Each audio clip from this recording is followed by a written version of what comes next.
Hello, जय हिंद दोस्तों। PY cues series में आज ह्यूमन रिप्रोडक्शन के पीवाई क्यूज अपन डिस्कस करेंगे। और पीवाई क्यूज अगर आपने नहीं लगाए हैं तो बहुत बड़ी गलती कर रहे हैं। इसलिए आप अगर आपने पहले पीवाई क्यूज लगा रखे हैं तो इस वीडियो को आप बहुत फास्ट देख सकते हैं। तो एक एक करके डिस्कस करते हैं, आइएगा मेरे साथ। पहला क्वेश्चन जो है वो है, what is the correct sequence of sperm formation. Sperm formation की जो करेक्ट सीक्वेंस है वो एनसीईआरटी में एक फ्लो डायग्राम बना के दे रखा है। नहीं समझ में आया तो यहाँ से आपको मैं ऐसे साइड में स्लाइड जो दिखा रहा हूँ उसको देख लीजिएगा, और इसका जो आंसर वो अपन पढ़ेंगे वो है spermatogonia cell, spermatozoa cell, spermatocyte, spermatid. तो ये अलग अलग मतलब सीक्वेंस चेंज करके दे रखा है, तो इसका करेक्ट सीक्वेंस एनसीईआरटी की पेज से ही अपन पढ़ सकते हैं। इसका करेक्ट सीक्वेंस जो है वो है स्पर्मेटोगोनिया सेल, फिर स्पर्मेटोसाइट, फिर स्पर्मेट्रिड, फिर स्पर्मेटोजोआ।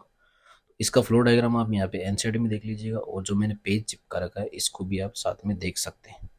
नेक्स्ट क्वेश्चन डिस्कस करेंगे तो उसका है, menstrual flow occur due to lack of, मतलब मेस्ट्रुअल फ्लो किसके कमी की वजह से होता है। तो ऑक्सीटोसिन तो मेस्ट्रुअल फ्लो में हाई रहता है, वेसोप्रेसिन, एफएसएस ये भी हाई रहते हैं। प्रोजेस्टेरोन जो है वो एंडोमेट्रियम की वॉल को मेंटेन रखने का काम करता है। तो मेस्ट्रुअल फ्लो अगर प्रोजेस्टेरोन का लेवल बढ़ा रहेगा तो मेस्ट्रुअल फ्लो नहीं हो सकता, इसलिए प्रोजेस्टेरोन का लेवल अगर कम रहेगा तब मेस्ट्रुअल फ्लो हो सकता है। इसका आंसर क्या चला जाएगा? इसका आंसर चला जाएगा सी। इससे रिलेटेड एनसीईआरटी और ये जो पेज है इसको आप ध्यान से पढ़ेंगे तो इसमें बहुत सारे आपको क्वेश्चन मिल जाएंगे पीवाई क्यूज के। तो इस पेज को आप ध्यान से पढ़ लीजिएगा, और इसमें जो मैंने हाईलाइट कर लिया है, सो आप देख सकते हैं कि जो कॉर्पस ल्यूटियम है वो जो लार्ज अमाउंट में प्रोजेस्टेरोन का सिक्रेशन करती है, मतलब, और जो प्रोजेस्टेरोन है वो इसको एंडोमेट्रियम को मेंटेन करने का काम करता है। नेक्स्ट क्वेश्चन जो है, which one of the following is not the function of placenta. Placenta का कौन सा फंक्शन नहीं है? तो facilitates remove of carbon dioxide waste material from embryo, secretion oxytocin during parturition, facilitated supply of oxygen and nutrient to embryo, secretes oestrogen. तो इसका जो answer है वो प्लासेंटा का जो काम है वो ऑक्सीटोसिन सिक्रेट नहीं करना होता है, क्योंकि ऑक्सीटोसिन जो सिक्रेट करता है वो मैटरनल पिट्यूटरी करता है, मतलब जो मदर की पिट्यूटरी ग्लैंड है उसका सिक्रेशन, उसका भी पोस्टीरियर पार्ट आपने 11th क्लास में एंडोक्राइन सिस्टम में पढ़ा होगा। तो इसका आंसर जो चला जाने वाला वो है बी आंसर। और इसकी जो एनसीईआरटी है वो मैंने यहाँ पे बता रखी है, और प्लासेंटा के जो हॉर्मोन्स है उन सब हॉर्मोन्स को भी मैंने हाईलाइट कर रखा है, उसे भी आप देख लीजिएगा, आपको सारी चीज़ समझ में आ जाएगी। इसमें मैंने ये जो सेकंड पेज है इस पर भी कुछ फिटल इंजेक्शन को लेके यहाँ पे देखो एक लाइन लिख रखी है, इसको मैंने हाईलाइट किया हुआ है। ऑक्सीटोसिन मैटरनल पिट्यूटरी से आता है। ठीक है। नेक्स्ट क्वेश्चन जो है वो है, कर्नाटका नीट में आया था। The figure show A section of human ovary. Ovary का एक जो फिगर दे रखा है वो एनसीईआरटी में भी ऐसा फिगर आपको देखने को मिलेगा। Select the option which give the correct identification of either A and B is function of characteristic, मतलब जो ए और बी के बीच में जो फंक्शन है वो कौन सा सही बता रहा है। तो बी ए कॉर्पस ल्यूटियम सीक्रेट प्रोजेस्टेरोन, सही बात है, बी कॉर्पस ल्यूटियम और प्रोजेस्टेरोन का सिक्रेशन करता है। ये टर्सरी फोलाइकल फॉर्म ग्रेफिन फोलाइकल, और उसके बाद में ए जो है वो टर्सरी फोलाइकल नहीं है। बी कॉर्पस ल्यूटियम है लेकिन एस्ट्रोजन का सिक्रेशन नहीं करता है। ए प्राइमरी oocyte है। It is in prophase first and meiotic division, meiotic division में नहीं, हो माइटोटिक ओ सॉरी म्योटिक डिवीजन में जा रहा होता है, लेकिन जो ए है वो प्राइमरी oocyte नहीं है। तो इसका आंसर जो जाने वाला वो है, क्योंकि कॉर्पस ल्यूटियम जो है ना वो मेनली सिक्रेशन करता हुआ है प्रोजेस्टेरोन, तो प्रोजेस्टेरोन जो सिक्रेशन करता है, इसलिए इसका आंसर क्या जाएगा ए। और इससे रिलेटेड एनसीईआरटी का जो ये डायग्राम है उसे भी आप देखेंगे तो आपको पता लग जाएगा कि प्राइमरी फोलाइकल क्या है, टर्सरी फोलाइकल कौन सा है, ग्रेफिन फोलाइकल कौन सा है, और कॉर्पस ल्यूटियम क्या है, और उसका सिक्रेशन के जो हॉर्मोन्स है वो मैंने आपको पिछले स्लाइड में भी दिखाया था। एक बार फिर से आप इसे देखेंगे तो इस पैराग्राफ को आप पढ़ेंगे तो वो बहुत सारी चीज़ें पता चलेगी। नेक्स्ट क्वेश्चन जो in our society woman blame to producing female child. तो आपकी सोसाइटी में फीमेल को ही बोला जाता है कि इसकी लड़कियां लड़कियां हो रही है, लड़के हो रहे हैं। इसके लिए जो करेक्ट है, जो इसका जो लाइन है वो आप बता सकते हैं। तो इसमें जो पहला ऑप्शन हुआ है, due to some defect like aspermia in male, नहीं। Due to genetic makeup of the particular sperm which fertilise the egg, हाँ। इसमें जो मेन जो होता है, जैसे मेल के केस में आपको पता होगा कि 44+XY क्रोमोजोम होते हैं, और फीमेल के केस में 44+XX क्रोमोजोम होते हैं। जो एक्स क्रोमोजोम है वो फीमेल में दोनों सेम है, मेल में एक एक्स है एक वाई है। तो मेल ही डिसाइड करेगा कि बेबी जो होगा वो गर्ल होगा या फिर बॉय होगा। तो इसमें जो ब्लेम करते हैं वो अपन गलत ब्लेम करते हैं, इसलिए पढ़े लिखे लोग इसे समझ सकते हैं। और जो इलिटरेट लोग हैं वो इसके बारे में ऐसा ही करते चले आ रहे हैं। तो ये धीरे धीरे सुधार होगा इसमें, लेकिन आपको ये सोसाइटी में इसको लेके अवेयर जरूर कराना चाहिए एज ए बायोलॉजी स्टूडेंट।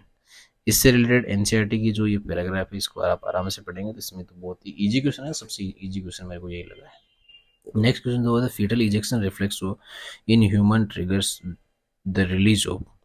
तो फीटल इजेक्शन रिफ्लेक्स जो होता है वो किसकी वजह से आता है, तो oxytocin from fetal pituitary, human chorionic gonadotropin from placenta, human placental lactogen from placenta, oxytocin from maternal pituitary. तो जो ऑक्सीटोसिन होता है वही प्यूबिक सिंपासिस वाले पार्ट को रिलैक्स करता है, फिर वहाँ पे कॉन्ट्रैक्शन और जो स्मूथ मसल्स होती हैं उनमें रिलैक्सेशन यही जनरेट करता है कौन, ऑक्सीटोसिन। इसलिए मेटरनल पिट्यूटरी जो है, मदर की जो पिट्यूटरी ग्लैंड है उसका जो पोस्टीरियर पार्ट है, जब वो ऑक्सीटोसिन सिक्रेट करेगा तब जाके फिटल इजेक्ट होगा, मतलब पार्चुरेशन प्रोसेस होगी। तो इसका आंसर क्या है, डी। और इससे रिलेटेड एनसीईआरटी मैंने यहाँ पे पहले भी दिखाई थी और फिर से आप देख सकते हैं। नेक्स्ट क्वेश्चन जो है वो है the main function of mammalian corpus luteum is produce of. तो oestrogen, human chorionic gonadotropin, progesterone, relaxin. इसका जो मेन आंसर वो है, क्योंकि जो कॉर्पस ल्यूटियम है वो बहुत सारे ये रिलैक्सिन भी सिक्रेट करती है, एससीजी भी सिक्रेट करती है, लेकिन इसका जो मेन हार्मोन है जिसका ये लार्ज अमाउंट में सिक्रेशन करती है उसका नाम है प्रोजेस्टेरोन। इसका आंसर क्या जाएगा, बी। इसकी एनसीईआरटी भी आप देखिएगा, इसमें देखो ये लाइन मैंने जो हाईलाइट की है उसमें साफ साफ लिखा हुआ है कि the corpus luteum secrete large amount of the progesterone. Next question जो है the said terminal duct of the reproductive and urinary system in the human male is. देखो ये बोल रहा है कि जो मेल के केस में है वो यूरिनरी जो सिस्टम है वो जो रिप्रोडक्टिव सिस्टम है उसका जो कॉमन पाथवे है वो क्या है, तो प्रोस्टेट वाले पार्ट के आगे जो यूरेथ्रा वाला पार्ट होता है वो मेल का रिप्रोडक्टिव पार्ट भी है और उसी से यूरिन पास भी करता है मेल, तो वो कॉमन पाथवे हो जाता है और उस कॉमन पाथवे का नाम अपन क्या बोलेंगे, यूरेथ्रा बोलेंगे। तो इसका आंसर क्या जाएगा, ए ही चला जाएगा, बाकी इसमें कोई आंसर मैच नहीं कर रहा। तो इसका और इससे रिलेटेड एनसीईआरटी मैंने यहाँ पे हाईलाइट की हुई है। तो ये जो थोड़े से डार्क कलर में लिखे हुए स्ट्रक्चर है इसे आप पढ़ सकते हैं। और लास्ट वाली लाइन में देखो आप, urinary bladder extend through the penis is external opening called urethral meatus. तो यूरेथ्रल ओपनिंग होती है उसे यूरेथ्रल मिएटस भी बोलते हैं। नेक्स्ट क्वेश्चन जो है which one of the following event is not associated with ovulation in human female. तो अगर सेकेंडरी oocyte रिलीज होगा तो ओवुलेशन होगा, एलएच सर्ज होगा तब भी होगा, डिक्रीज ऑफ एस्ट्रोडियोल, ये एक बार पॉज करते हैं, फुल डेवलपमेंट ग्रेफिन फ्लैगेल ये भी होगा। तो इसका आंसर जो है वो है decrease in oestradiol level. Oestradiol level decrease होने के केस में ऐसा नहीं होता है। तो ये तो इसका आंसर है वो सी है। इससे रिलेटेड जो ये एनसीईआरटी का जो ये डायग्राम इसमें एफएसएस, एलएच, एस्ट्रोजन, प्रोजेस्टेरोन, ये हार्मोनल लेवल किस तरीके से कौन से डैमेज चेंज हो रहा है इसको आप ध्यान से पढ़ेंगे।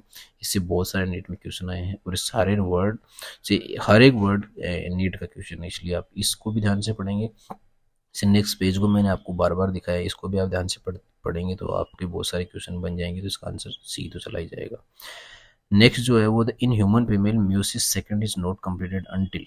तो म्यूसिस सेकंड कब तक कंप्लीट नहीं होता फीमेल के केस में, तो इसका ऑप्शन है uterine implantation, birth, puberty, fertilization. तो आपको पता होगा और आपको नहीं पता था, मैं इसके बाद में जस्ट एक स्लाइड चिपका रहा हूँ जिसे आप देख सकते हैं। और इसमें हर एक स्टेप में जो नीट के क्वेश्चन बनते हैं तो इसमें आपका आंसर चला जाएगा वो है कि म्यूसिस सेकंड वो तब होगा जब वो जो सेकेंडरी oocyte है उसको स्पर्म सेल का इंडिकेशन मिलेगा, मतलब एक तरीके से स्पर्म सेल सेकेंडरी oocyte में एंटर कर जाएगी, मतलब एक तरीके से क्या हो जाएगा, फर्टिलाइजेशन। फर्टिलाइजेशन से पहले म्यूसिस सेकंड कंप्लीट नहीं हो सकता। तो इसका आंसर क्या जाएगा, डी इसका आंसर है। और इससे रिलेटेड एनसीईआरटी दोनों पेज को आप ध्यान से पढ़ेंगे तो इसमें एक लाइन सीधी एनसीईआरटी की लाइन है, आप देख सकते हैं। नेक्स्ट क्वेश्चन जो वो है ectopic pregnancy are refer to as. तो एक्टोपिक प्रेगनेंसी क्या होती है, देखो नेचुरली प्रेगनेंसी जो कैरी होती है या फिर जो अपन बोलते हैं कि जो एम्ब्रियो का जो इम्प्लांटेशन होता है वो इम्प्लांटेशन होता है यूट्रस में। अगर यूट्रस को छोड़ के फीमेल रिप्रोडक्टिव ट्रैक्ट में कहीं पे भी चाहे वो फेलोपियन ट्यूब हो चाहे वो सर्विक्स वाला पार्ट हो, कहीं पे भी अगर एम्ब्रियो का इम्प्लांटेशन होता है तो उस प्रेगनेंसी को अपन क्या बोलते हैं, एक्टोपिक प्रेगनेंसी बोलते हैं। इससे रिलेटेड एनसीईआरटी जो है वो क्या है implantation of embryo at site other than uterus. तो इसका आंसर क्या चला जाएगा, डी इसका आंसर चला जाएगा। एनसीईआरटी की लाइन तो ली है लेकिन जो रिप्रोडक्टिव हेल्थ वाला चैप्टर उसमें कुछ लिखा हुआ है एक्टोपिक प्रेगनेंसी वाला, तो यहाँ पे टीचर आपको बता देता है। तो इस लाइन को देख देख सकते हैं। नेक्स्ट क्वेश्चन जो वो है, which of the following sorry which of these is not an important component of initiation of parturition in human. तो release of oxytocin, release of prolactin, increase of oestrogen and progesterone ratio, synthesis of prostaglandin. तो oxytocin भी चाहिए होता है, oestrogen और progesterone का ratio भी इसमें डिसाइड करता है कि पार्चुरेशन, और प्रोस्टाग्लैंडिन भी जो प्यूबिक सिंपैसिस वाले पार्ट को डायलेट और कॉन्ट्रैक्ट करने में हेल्प करते हैं। तो प्रोलैक्टिन का जो काम है वो होता है मिल्क फॉर्मेशन, इसलिए इसका आंसर हो जाएगा बी, क्योंकि प्रोलैक्टिन सिर्फ और सिर्फ मिल्क फॉर्मेशन में हेल्प कराता है। तो इससे रिलेटेड एनसीईआरटी को मैंने यहाँ पे हाईलाइट करके दे रखा है, और ये जो एनसीईआरटी का जो पेज है वो है 11th क्लास की एनसीईआरटी, जो एंडोक्राइन सिस्टम वाला जो पार्ट है उसकी लाइन से यहाँ से क्वेश्चन आया। तो ये जो चैप्टर है वो वहाँ से भी कनेक्टेड है। तो यहाँ पे इसमें जितने भी ये डार्क करके जो वर्ड दिए हो ये भी नीट के क्वेश्चन, तो इससे भी आप देखिएगा। ओके, नेक्स्ट क्वेश्चन जो है, capacitation refer to change in. तो कैपेसिटेशन जो होता है वो एक तरीके से ये होता है कि स्पर्म सेल जो होता है वो फर्टिलाइजेशन से पहले, ओवम को फर्टिलाइज करने से पहले वो कुछ कैपेसिटी गेन करता है जिससे वो अच्छे से फर्टिलाइज कर सके, ऐसा कुछ वर्ड रेफर किया गया। तो इसमें स्पर्म सेल जो है फर्टिलाइजेशन से पहले जो कैपेसिटी गेन करता है उससे अपन क्या बोलते हैं, कैपेसिटेशन बोलते हैं, और ये मेनली फीमेल रिप्रोडक्टिव सिस्टम में ऐसा होता है। हालांकि मेल रिप्रोडक्टिव की जो डक्ट वाला पार्ट होता है वहाँ पे भी sperm cell functional maturation gain करता है, लेकिन मेनली इसके बारे में बात की जाती है वो है फीमेल रिप्रोडक्टिव ट्रैक्ट में। तो इसका आंसर तो वो है सी है, स्पर्म बिफोर फर्टिलाइजेशन कैपेसिटेशन होता है। और इसके बाद में नेक्स्ट क्वेश्चन जो वो है, which one of the following cell during gametogenesis normally diploid. तो आप इसके इससे पहले वाले जो स्लाइडों में जो मैंने आपको एक फ्लो डायग्राम बताया था जिसमें spermatogonia seed, primary oocyte, secondary oocyte, ये सब बताए मैंने, जो सॉरी प्राइमरी बोलर बॉडी, ये सारी जो मैंने सेल बताई थी, ये सारी सेल है, इनका प्लोडी लेवल आप ध्यान से पढ़िएगा, यहाँ से बहुत बार क्वेश्चन पूछा जाएगा। स्पर्मेटोगोनिया सेल डिप्लॉयड होती है, सेकेंडरी पोलर बॉडी और प्राइमरी पोलर बॉडी दोनों हैप्लॉयड होती है, स्पर्मेटिक सेल भी हैप्लॉयड होती है। और ये जो फ्लो डायग्राम है इसे आप बार बार रिवाइज जरूर करते रहिएगा। स्पर्मेटोगोनिया सेल का प्लोडी लेवल, प्राइमरी स्पर्मेटोसाइट का प्लोडी लेवल, सेकेंडरी स्पर्मेटोसाइट का प्लोडी लेवल, ये सब क्वेश्चन पूछा जा सकता है, मैंने आपको पहले भी बताया था। नेक्स्ट क्वेश्चन वो है बहुत easy question, hysterectomy is surgical removal of. तो हाइस्ट्रा यानी होता है यूट्रस, और हाइस्ट्रा यानी यूट्रस का टोमी किसी वर्ड के आगे लगाओ तो उसका मतलब आप समझिएगा कि किसी पार्ट को कट किया जा रहा है। हाइस्ट्रा यानी यूट्रस को कट करके अपन बाहर निकालते हैं, इसे अपन बोलते हैं सर्जिकल रिमूवल। तो इसका आंसर जो है सीधा आंसर यूट्रस ही है, तो क्योंकि हाइस्ट्रा यानी क्या होता है, uterus.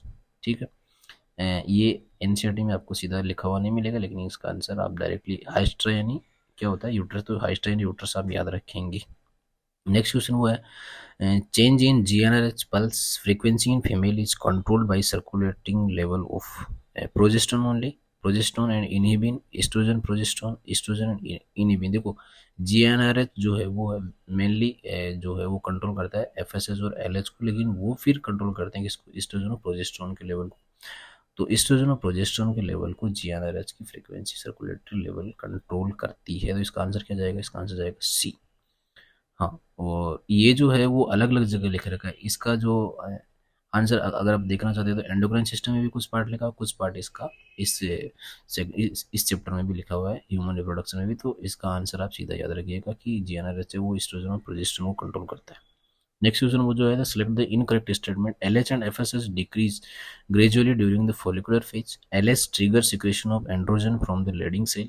FSH stimulates the Sertoli cell which help in spermatogenesis. LH trigger ovulation in ovary.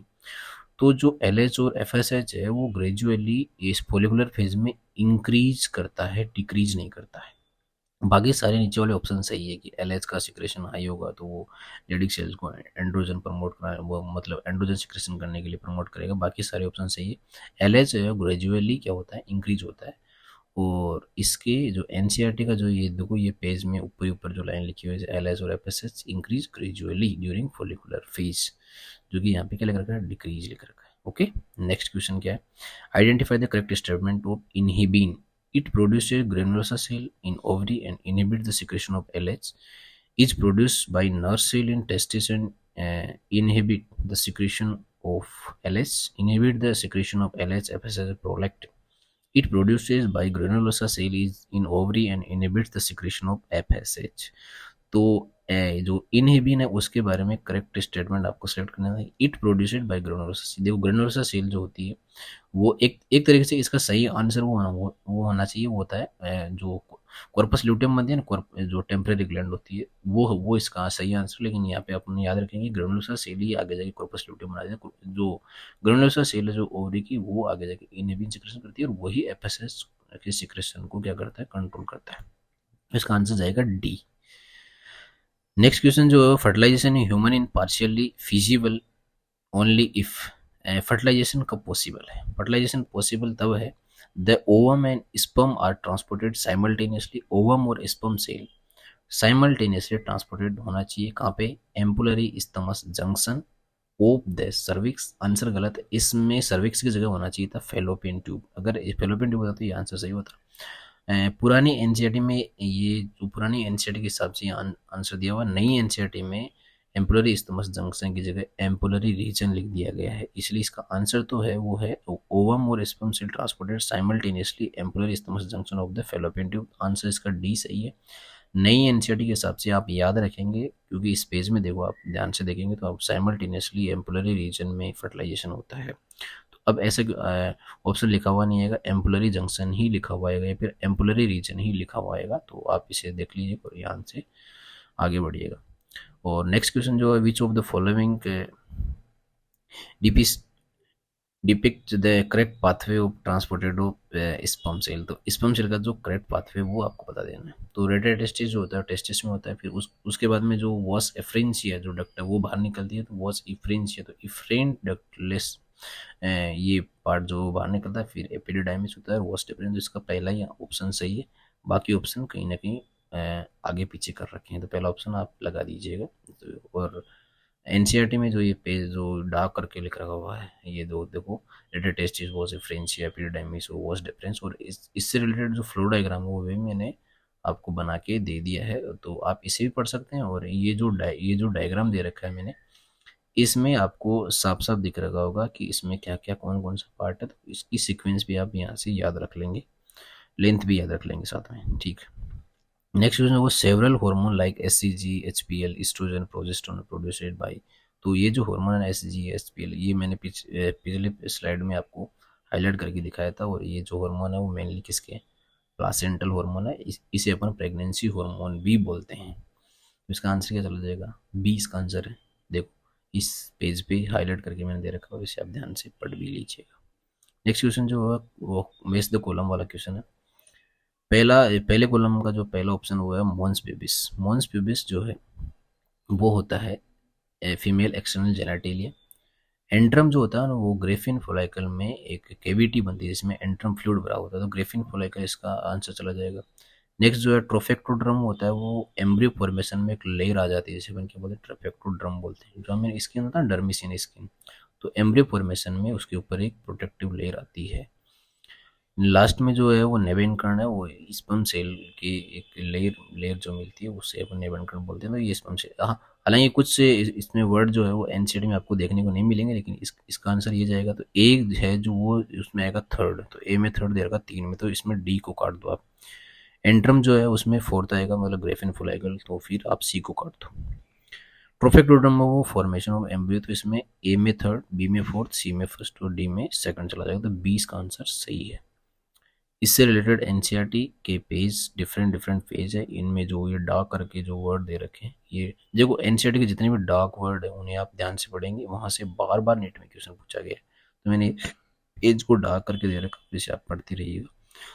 Next जो क्वेश्चन है वो 2017 से 2023 तक ये क्वेश्चन नेक्स्ट पार्ट में डिस्कस करेंगे। तब तक आप हेल्दी रहिए, स्वस्थ रहिए और क्वेश्चन बार बार रिपीट करते रहिए। और एनसीईआरटी का जो रिवीजन है वो बार बार करते रहिए, क्योंकि एनसीईआरटी के किसी भी पार्ट को आप रटने की कोशिश मत कीजिएगा, आप हर एक पार्ट को बार बार देखते रहिएगा, रिवाइज करते रहिएगा, ठीक है। Okay, thank you.